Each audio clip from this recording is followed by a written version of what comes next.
Hello, everybody, and welcome to our podcast show. On this podcast show, we have special guest Mike Petereyns. As you know, we had them last year, and yes, he's a world-renowned modder. And this year, he's got some great mods on display at the G-Skill booth. So, what has happened since last time? Actually, for our audience at home that may not know what that is, we also want to make sure that we are an inviting and inclusive group of techies. And can you tell us in your own words? Like your elevator speech, if you were to explain to someone that works at the bread shop, I chose that randomly, what you do, like what is modding, how would that sound? How would you explain that? Yeah, so it always starts to optimize stuff, and modding is like making things better, make them look better, make them perform better, make them more unique. And that's like how modding started. So you take a normal PC case. Everybody knows what a PC case looks like, and you want more performance. So you might overclock if you know how to. Otherwise, you might want extra cooling. Like for example, you might buy a expensive graphics cards, and that graphics card is for display, right? Playing games, 4K games and stuff like that. If you buy a GeForce, for example, RTX 4080, it produces a lot of heat. If you put that in your PC case without efficient cooling, it might, be overheat or get lower performance. So in order to, increase the thermal efficiency and better cooling, you would mod the case. Modding is actually cutting holes in the case and modifying it to get better cooling. And this is what you do, right? Yeah, that's the whole idea. Yeah, that's how it starts. Yeah, and I remember way back then you had you had PC cases which were really boring. Yeah, and you would cut holes in them and put fan grills and lights and whatever you want to make it look pretty. Paint jobs. Paint jobs, jobs. Because I remember again, PC cases were really dull beige color, right? Yeah. Like 2 years later, the white ones, they were like yellow. They put turning colors and stuff like that. But modding is fun because you can create whatever you want to your own taste, right? So in a nutshell, basically, it's the aesthetic. Number one, and then the performance normally number two. Right. Because everyone can put their sticker on the case, and that's a mod, sticker mods. Adds 5 horsepower, obviously. Yeah. Make it look good. 10 frames more with a sticker. And you can actually mod a case or change the case. You don't have to cut holes in it. You could just, like I said, put stickers on and make it look good. Yeah. Right? Yeah. It doesn't need to be like very crazy like I do, but like we do. Yeah, we do, yeah. But also there are people who not mod cases, but create cases. They create their own design and build it. Yeah. And that's my stage now. This is into your stage. Okay, tell us more about that. What would you do? You design it on the computer, like a CAD program? Yeah, so like these days, PC cases are getting really boring. Like all square boxes, fish tanks, glass, and like everybody's copying each other. And I was like, last year, I was like, what's happening in the case market industry? It's like getting bored and everybody's copying each other. Don't they have any creativity or some original people in the market anymore? So I was like, maybe I can do something about it. So I kind of talked a little bit here and there with some people, and one company, G-Skill, they were like, yeah, you know a lot about cases, right? It's like, yeah, a little bit, yeah. G-Skill is actually, for those folks at home, G-Skill is actually a memory manufacturer. They create, high performance memory that goes beyond the stated regular speeds. So if you're running AI applications, potentially you might enjoy some higher speeds to run those models and train them. Also, G-Skill have expanded their portfolio, including cases as well as power supplies. Is that right? Yeah. Power supplies, cases, all-in-one liquid coolers, fans. They're expanding a lot of their portfolio so to get more market share of whatever. But it's all part of the whole. That's why they took me on board to improve their segment of the cases. And they were like, yeah, you're the perfect guy for us to do that. It's like, can you do that next year for COMPUTEX? I was like, sure, I have 1 year time. So yeah, no problem. And now we are here with 2 concept cases. Very cool. Yeah, tell us more about those. What's the design behind it? You designed it on the what program do you use? A CAD? I use Fusion 360. Fusion 360. Yeah. Is it easy to use? It's okay.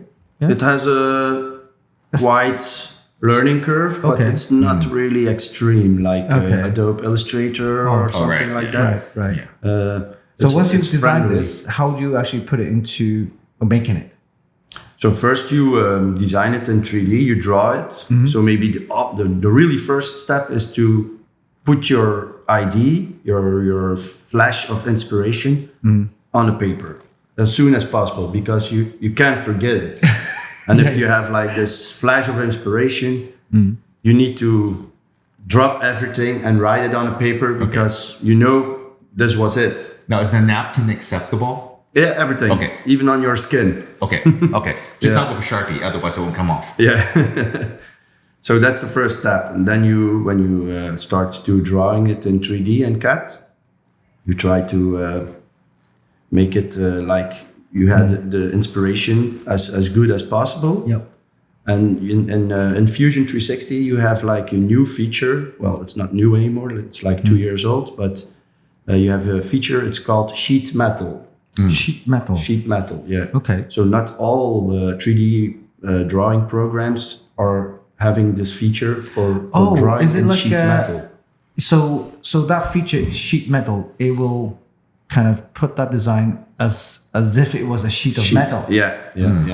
Okay. And you can manipulate that sheet. You can draw holes in it or flanges or everything you need to design. You can change the angles. Yeah, so it's like literally the properties of the metal rather than when you design something. It could be plastic, right? That's blocks of plastic is easy, right? But if it's a sheet, there's like certain properties of the metal where it bends. It could be different. You have to input which metal type exactly you're going to use in your project. The thickness, the heat treatment and everything. Yeah, the radius of bending is very important. So it honors the physics. Wow. The physics of the material. And you have like aluminum, but you have like 100 types of aluminum. Yeah. Oh, yeah. They are. Mm-hmm. Yeah, they have like the special number behind the type. T6061, whatever, blah, blah. And you can just select that one and then you use that for your entire project. And then when you draw it in 3D and it's finally finished, then you can extrude it as a flat sheet. And then you have a top view of the sheet, how it's going to be cut out of the metal with the laser engraved lines on it where they have to use it to bend it. Huh. Wow. Yeah.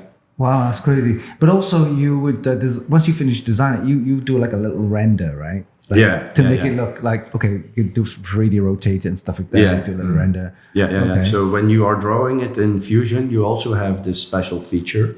It's called render. And then you can like put your model in a real life environment and manipulate the lighting and even put like backgrounds in different scenarios. Oh, wow. So like in the desert, or in snow, or in a city. Or I was wondering how you got out to the salt flats. I'm like, wow, what's going on there? That's the one I always use now. Because the lighting is really good on that scenario. Because you got different lighting from snow environment and desert environment, different lighting there. Okay. Yeah. Right, so it puts it onto a flat sheet, right? Yeah, flat pattern. And then this is where you take this design to go to your metal factory. Your metal factory, your machine, right? His basement. Yeah, well, it's not my machine, but I work together with the local metal shop. Okay. And it's a young guy. He's very enthusiastic. And then I ring him and I was like, hey, I have a new project. Can you do that for me like in 1 week? What? And then he drops his work and he knows it's like very instant. And he just does it very quickly and cheap. All right. So once it's done, once he cuts it all up and then builds it, you got a white version, a black version. Yeah. Because the metal is, would you say aluminum? It's bare aluminum. Bare, so it's like that metallic color, right? So you need to paint it. First, you need to put it in a bath with like little stones. Oh. Oh, so Yeah. you need the sharpening. Yeah. You need Okay. to get off the sharp edges first Okay. and to put it in a bath, and it rotates like for a few hours. Okay. So And kind then- of like sand it down. Yeah. Okay. Okay. Yeah, to remove the sharp edges. And then I ship it to another coating Powder coat. Powder coat. Okay. company. Yeah. So then you choose your color. This year I choose black and white. Yeah. Black and white. Black. Some people like the stealthy look black cases, and most of the people these days like the white ones because it makes the color pop more. Yeah. Yeah. And the components come out. It sees everything. Okay. Yeah, to make that clean, sterile look. Yeah. Yeah. Even the hardware components these days are made Yeah. with BTF. PTF. Yeah, with the reverse connectors in motherboard the back. Connectors. Yeah. Yeah. So it's like to have Your clean. case design does support. That. Yeah. Okay. Cool. I really implemented the BTF support in my case design to be with the first students of the road. You know, Yeah. like if you bring out a case now and it doesn't support BTF, you're already lost. Yeah. True. True. Yeah. Okay. And So- that I knew already when I started the design. So, And your case includes like mounts for cooling fans, right? yeah, So, massive ones. so during the design, you must need to know where your fan's going to be. yeah, you have to know every measurement of every component on the spot on. Because on yes, the well, wheel. because if you didn't include that and you forgot something and then you put it onto sheet and you actually cut it out, whatever, then the fan measurements may not fit. And Yeah.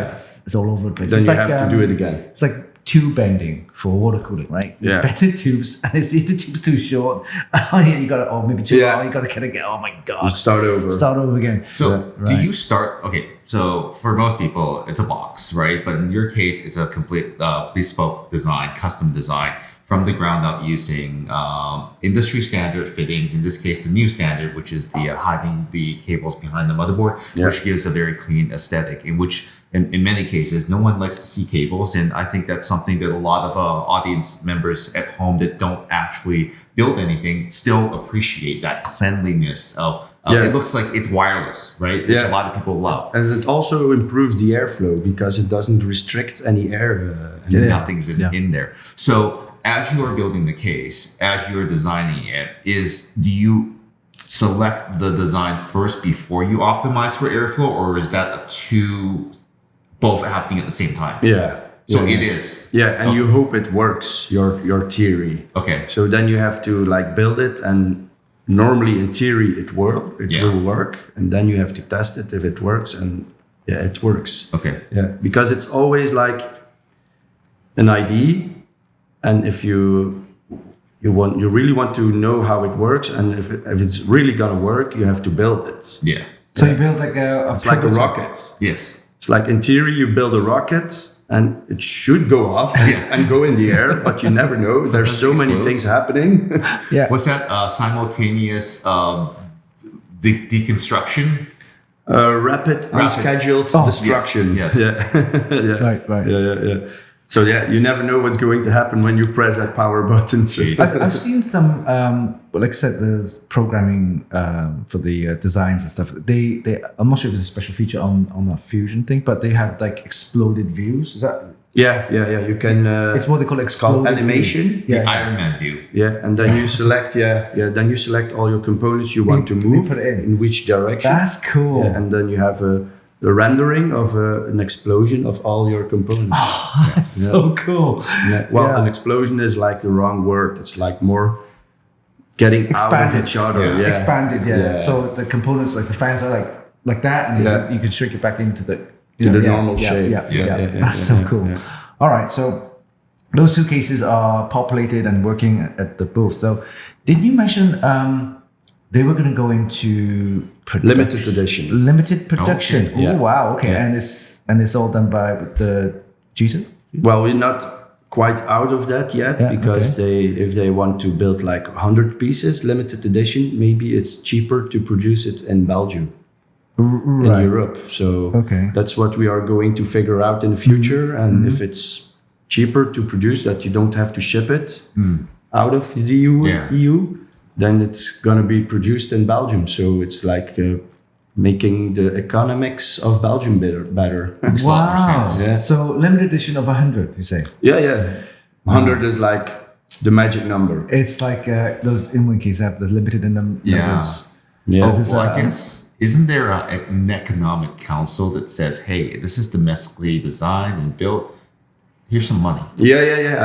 I can ask the people in Belgium, the government, the local ones, if they want to fund me or support me in supporting and making the economics better. So you can do that, if you want. Yes. Yeah. It gets you into and you can also drop the word AI. Oh yeah. Totally. Then they're like, what? What's AI? We want the future. Yes. Yeah, It sounds futuristic, but go for it. Here's a check. Yeah. yeah. Sometimes it would work like that. Oh, very cool. So there's always another option for funding. That's really good. Well done. Congrats, Mike. Yeah, for me, it's like starting as a case modder, moving on to a pro case modder, because they have many case modders. Then you have pro case modders that are every year on the big shows with their projects. And now I'm into like case designing and producing. So that's the next level, I think. That's really well done. What you can do can be replicated in production, and that's like, and no matter how crazy it is, you've thought about something that actually can be made. Yeah. And that's the most important part. Yeah, right? it's very hard to get in your head that you have to mass produce something. Yeah. Because you have to think constantly of the machine and the tooling costs constantly. You have crazy ideas, but it's like, okay, you can do that. It looks really great, but it will double the price. So that's not. It's not feasible to do that, right? No, because if you want a piece of your art in everyone's home, then you need to be able to make that happen. Yeah. It needs to manifest itself in a way that's economically feasible. Also the shipping and everything, how big the container is and everything. Yeah. You can't afford, sometimes you just can't afford to ship a case in the crate. No, right? no. You just have to dismantle it and make sure that your project is already thought of dismantling, and put it in a box. So it's like it's as small as possible. Yeah. Okay. So in my case, it's like very small box because it's all sheet metal, and you have like only 2 triangle shaped plates, and that's it. Yeah, it's open chassis. There's no window or anything like that. Well, there are no windows on it now because for the cameras and all that stuff, but there are side glass panels included in those cases. What do you call the cases that you? Well, it's still Project Alpha. Project Alpha. Project Alpha. Okay. Because it's still a concept case and it's not in mass production yet. Yeah. But we are still figuring out the right name for it. If it should have MP in it, then I would be very happy. Yeah, definitely. Like maybe MP1. MP1. That's like a nice name. You have the not twins. too long. Yeah. You have the twins. MP1 and MP2. There you go. Okay. No, MP2 will be for next year. Okay. MP1, MP Lite. MP Lite. Oh yeah, maybe a mini version or a small form factor. That's really a job well done. So congrats, Mike. Thanks. Yeah, that's wonderful. So I mean, obviously your skills don't come from just anywhere, right? They can come from somewhere, and it has to do with the job that your day job, right? Yeah. So as you know, I'm like a mechanical engineer in Volvo trucks, right? Yes. And these days the trucks are like evolving, like getting more aerodynamic, less fuel consumption, even electrifying them. Yeah. Also, they are starting to test with hydrogen. Yes. So it's like a really changing market now. Very, what do you say, positive looking for the future. A lot of new technologies, a lot of new opportunities. So. It also sounds very adventurous. Yeah. Like, it's an exciting time for propulsion in that space. But like as a mechanical engineer, as a logical workflow based person, what do you actually think about hydrogen in terms of being a fuel source? Because there's a lot of different thoughts that if you go up the chain, oh my God, the chain is this long. It like you need electricity to make the product to put it in the tanks that are at this PSI, and then you need to make sure that the nozzles don't freeze when you're distributing it into the vehicle after you've driven it thousands of miles to fill the tank. Yeah. For me, hydrogen, it's like how you say it, choosing between bad or better. You know, yeah, it's friendly, environmentally friendlier, they say, but you still need more energy to put in than you get out. Yes. And okay, you can make it the energy liquid and dense, so you can drive like 1,000 miles with it. That's good. Yes. But you still need to make the hydrogen, and then you have to distribute the hydrogen. So they're like making pipes all over the place now. Yeah. And it doesn't make sense, because when you have like pipes going under like for kilometers, then you lose a lot of energy, because the hydrogen, it's like getting all the hot air and suck it into the pipes. Yes. So when it comes out, you need to cool it down again. Oh my God. Yeah, because the density is not good enough anymore. So you have to have a hydrogen power plant. Special pipes, a new smaller hydrogen power plant to cool it down again. So it's crazy, and you have a power plant to make the hydrogen. Yeah, it's not very energy efficient. No, doesn't make any sense. I mean, the only selling point, the only value-added selling point is the fact that you get water out of your tailpipe. But if you're in a cold climate, that's not a good thing either. Yeah, if you think about it, right? You make ice cubes. Yeah, you make ice cubes, and then your car stops, right? So it's very interesting, because we have a part of Canada, we call it Alberta. I love you guys. But sometimes you just remind me of a Texas, because the government there is actually pushing hydrogen. Yet Shell closed down most of their stations in the U.S. And we know for a fact that, because in British Columbia, which is where we're from, part of Canada that's on the left coast, the west coast, in order to fill a hydrogen tank to drive about 500 kilometers, it's almost $133 Canadian. Oh, it's more than gas, right? And it's definitely 10 times more than electricity, even at a premium DC fast charger. No, but I mean, it doesn't make sense. It doesn't make sense. Cost aside, what is the real benefit? Is it because you get? Is it more fuel efficient? I think people want to have a bigger range. Yeah.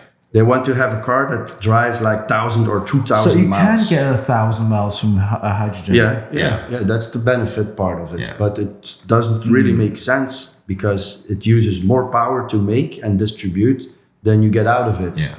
Right. So they're really looking for range, but that's it. Nothing else. Yeah. So if it took you 60 kilowatts to transport that all the way across to fuel one vehicle to drive 1,000 kilometers, that 60 kilowatt is, if you took that and put it into a battery, that would be about 500 kilometers already. So you basically, it's not efficient. No. Right? No. I mean, don't get me wrong, there's always room for everything, but if that type of technology was near a power generation station that created the hydrogen, that was near a train station that fueled it, that makes sense, because it's already there. Yeah. But the way that people are promoting it right now, it's like, why? They're like telling people, you just drive to a gas station and you fill up your car with hydrogen. No, because gas stations has tanks, big tanks underneath that needs to fill. Yes. And if you want to fill those big tanks, like special big tanks for hydrogen, you lose a lot of energy again. Yes. And if you want to have like 1,000 vehicles passing by every day, you need to refill the tanks like every hour. Yeah, because it's escaping. And then you have a constant line of trucks losing energy, waiting in line to fill the tank to be able for you to tank your car. So that's why they use pipes, but the pipes are also not efficient. So I sometimes believe that the world has lost their mind. Like they can't, because of all this polarization on the left and right and everything, and all these ideologies and politics, people have forgotten how to think. But enough about that.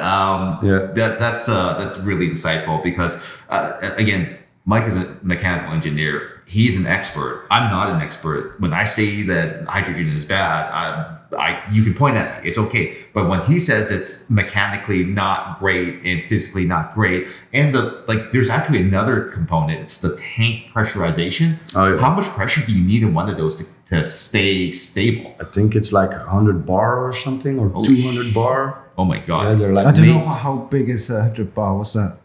It's the pressure inside of a tank. 100 bar. If it explodes, like this room is gone. Yeah. So it's really high pressure. Remember the Hindenburg? Which one? The Hindenburg? That's those balloon things. The blimp? The Zeppelin. Went down? The Zeppelin? Okay. Yeah, the Hindenburg was, the humanity, that meme. That was powered by hydrogen. So it's hydrogen exploded and it lights up and then that's it. It's gone. That's it. Yeah. Boom. Explodes. So it is actually flammable. So it's dangerous then. Dangerous. Right? And you have those gas tanks in your car. Yeah. But of it's them. also the same with gas in your car. If you crash your car and the tank rips, you have a fireball. Oh, that's crazy. If you have a hydrogen car and it explodes, you have like this one big mushroom. Okay, so hydrogen side trucks. Do they still use diesel now?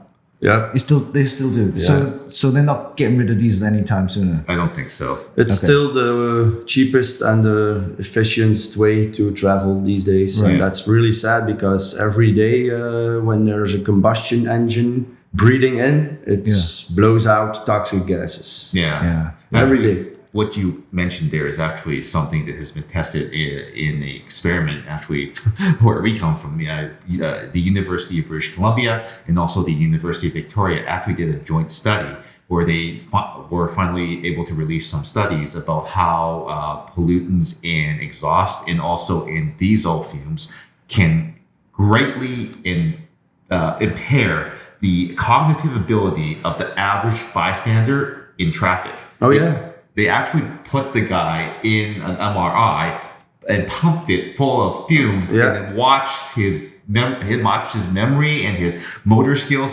decline. Yeah, it's very dirty. It's very dirty. And if you have million combustion engines all over the world doing that, then you get a climate change. Yeah, and humans become less intelligent, and that's not fair. No. Right? That's not cool. No, right? No, that's true. Maybe the people who are living in a very natural environment, they will stay smarter. Yeah. So with the trucks, a percentage of them are diesel, a percentage of them are electric, I assume, right? So what's the percentage? Would you say? Well, this year they started the production for it, and they were like making 2 each day, and then they were ramping up like 5, 6, 7, 8, 9, 10 each day. And now, because of the wars and all the situation in the world, the economy is like shrinking again. Yeah. And the orders are also like canceling. So it's like getting down again now. Yeah. But it will go up again. I know. It's just a cycle. Yeah. Would you say course. 50-50 or is there more diesel? No, never 50-50. It was only max 10%. So okay, it's 10% electric. Yeah. And then Max. the rest are diesel. Okay. Yeah. Okay. In Canada, on the West Coast, I hate to say that we're the leader right now. 20% of all new vehicle registrations are actually electric in the province of British Columbia. And we have a wide range of temperatures all the way from Prince George, where it gets to like -40 degrees. Yeah, it's really cold. But there's still a penetration rate of 20%. Oh, right, which is fantastic, right? So people are figuring out how they all work, and they do work fantastic in cold climates, right? But you're right. There's going to have to be energy diversity, but I think that we also touched on a very good point, which is the closer these vehicles get to people, is where we require those alternative energy sources so that they're maintaining healthy city centers. Yeah. The diesel trucks will not go away for long-term travel beyond 1,000 kilometers, but man, it would be fantastic to have every city core stipulated that truck cannot enter unless it's electric or low emissions. In Belgium, it's already like that. Oh, wow. So you're way ahead of that. Yeah, the main cities like Antwerp, Ghent, and Brussels, but Brussels is like very different they have zones. politics. They're like different zones for the center cores, and they're expanding the outside of the center cores. There are no dirty diesels allowed anymore. Only electrical vehicles. And if you have a gas car, it has to be like a specific standard, like Euro 7 or Euro 6, it's called. Right. It has to do with the amount of carbon dioxide. Emissions. The emissions. Yeah. You know, how cool would it be if, because you're doing few pieces, maybe 100 pieces, that they were all trucked out electric or on a cargo bike, and it was a completely carbon-free process to get one of your cases, right? Yeah, that's something definitely you can show up with. Yeah, right? Yeah. That'll be something. Yeah, because it's aluminum and it's all light, so you don't need any heavy shipment for it. So you can do it with an electric bike. Yeah, and then when it's time to retire it, the glass and the aluminum are completely recyclable. Yeah. 100% goes right back into the production process of the next cases, maybe. Yeah. Scrap metal and make a new one. There you go. Environmentally friendly cases transported by electric bikes in Belgium. That's fantastic. Perfect. Yeah. Sounds like the future. A bit like Apple with the green credentials and 100% aluminium. How do you say aluminium?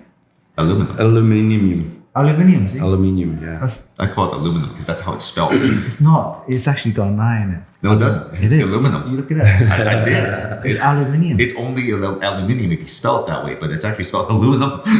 So if you say it wrong, even though it's spelled a certain way, you're wrong. But if it's spelled with the I and you say it that way, it's okay. Yeah. But when Canadians spell it, it's aluminum with no I.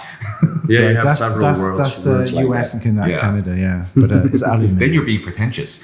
Aluminium.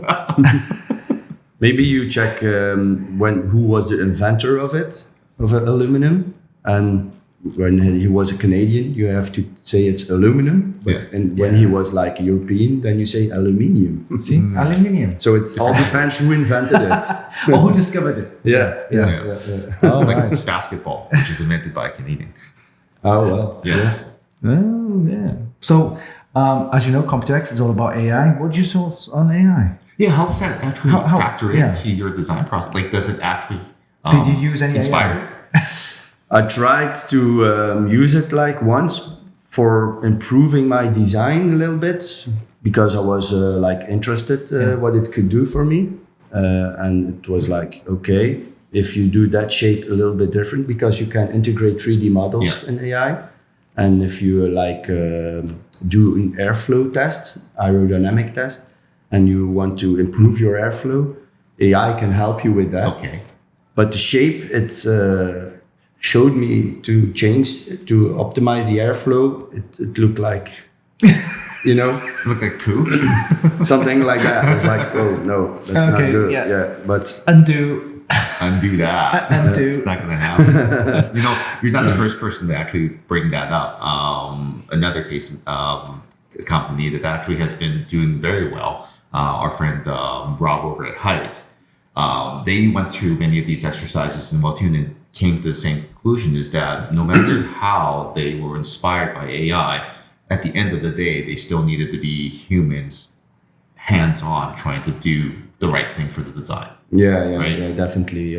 You can use AI as a tool and to help you, but in the end, you still have to use your own brains to make it even better. But if you use it, you can have inspiration from it a little bit, and then you can build on that further with your own minds. It's like a push in your back, and okay, now I'm gonna walk further on my own. Or you decide that You you're gonna mentioned throw that. it away. You mentioned that. It'll take you up to like 80%, and then the rest of it, like you could. In many things. Like for example, if you're doing a marketing campaign or writing, or you're just trying to create something but you don't know how to do, or even a process that you're trying to build, you just read it out and just kind of flesh it out. It can take you 80% there in certain circumstances, but it will never take you the last 20%. It still requires a human to check over everything, because just recently, and this is before the show, but Cooler Master had a bit of a blunder.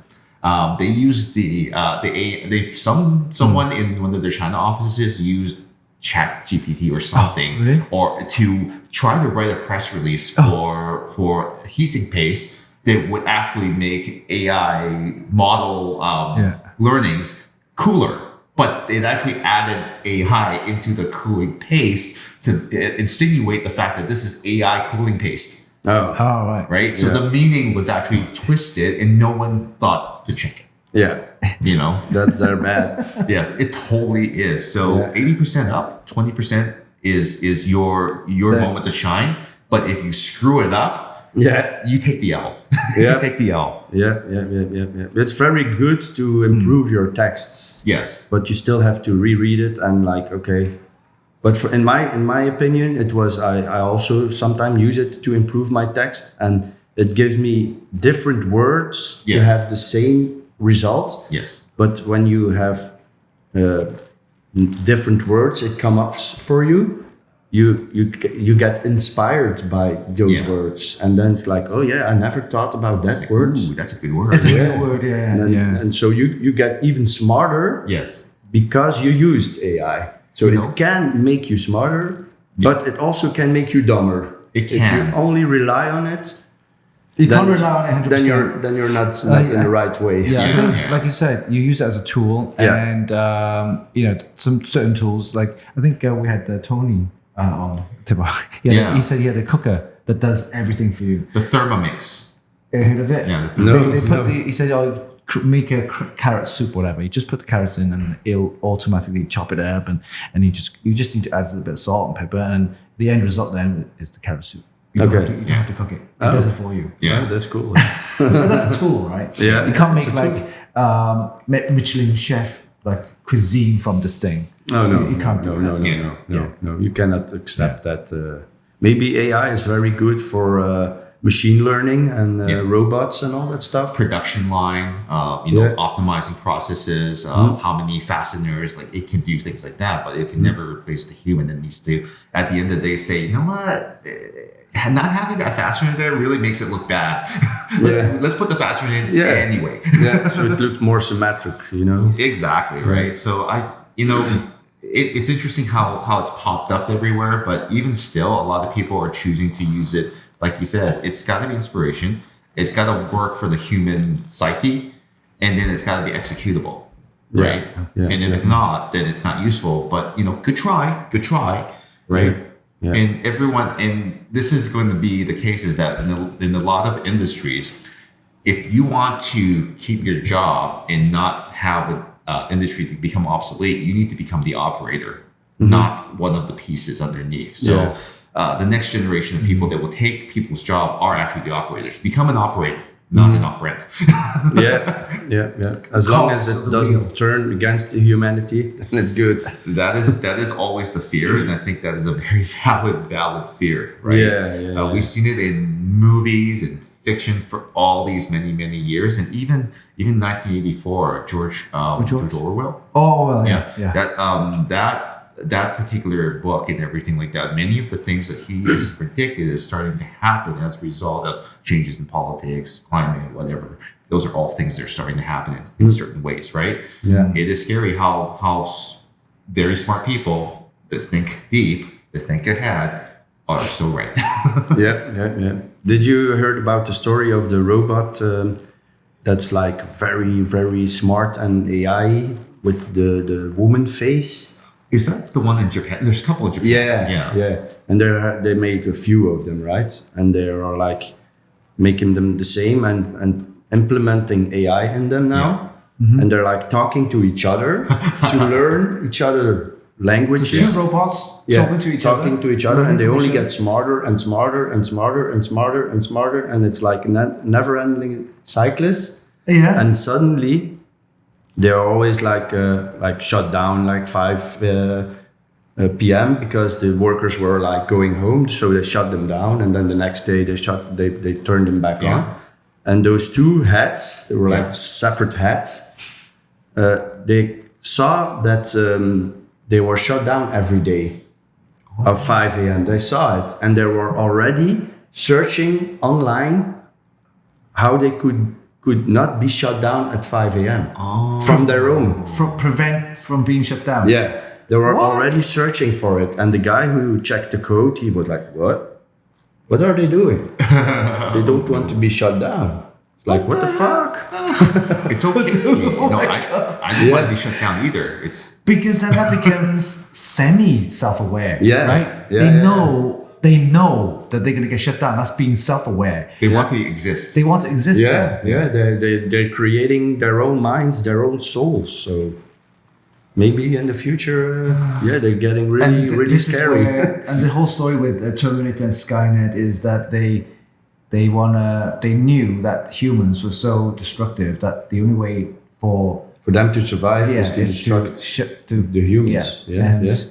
That's So and maybe that's what they are already start doing. Like from the first months they're living. So it's like, well, in order we're for back, them we're to shut back. down, they have to kill off the humans that were pushing the shutdown button. yeah. so maybe our only way out of a total AI apocalypse is to practice a skill that I think a lot of people have lost in this day and age, and that is the superpower called kindness.